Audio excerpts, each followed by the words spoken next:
Quelques réflexions pour montrer qu'il ne s'agit ni d'un écran de fumée, ni d'une diversion, ni d'un coup de l'État profond pour assurer ses arrières, mais bel et bien de la fin de la République à l'agonie. Et si Natacha Ray a des éléments sur le pasteur Doucet, un peu plus que ce qu'on peut en lire ici ou là, elle ne les a pas trouvés toute seule. Il a bien fallu qu'on les lui apporte.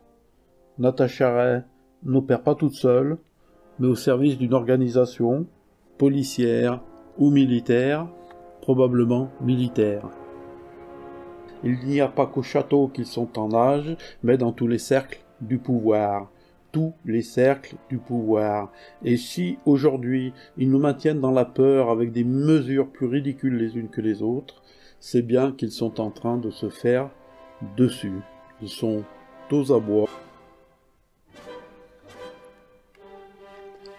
Qu'attendre de nos gouvernements face à ces révélations? Rien. Le propre des régimes totalitaires, c'est la fuite en avant, la radicalisation des mesures. En gros, ils vont continuer à s'enfoncer dans leur caca, leur esprit imprégné avec la devise de Samson, « Si je meurs, que tous meurent avec moi ». Avec eux, le pire est certain. La vérité, il y a longtemps qu'elle ne fait pas partie de leur logiciel. Gageons alors que leur stratégie sera comme pour le reste, le déni, l'étouffement, l'omerta, le mensonge intégral. La chape de plomb va s'épaissir, rien n'a à en attendre. Sauf qu'ils ne peuvent pas gagner.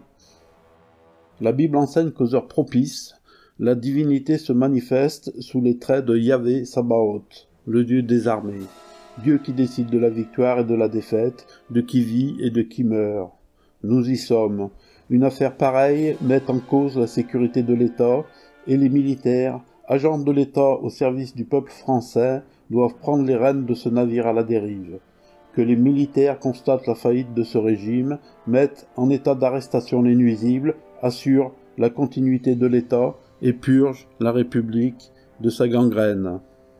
Notre espoir vient de l'armée et de la prise du contrôle du pouvoir par les généraux, selon la promesse de Dieu.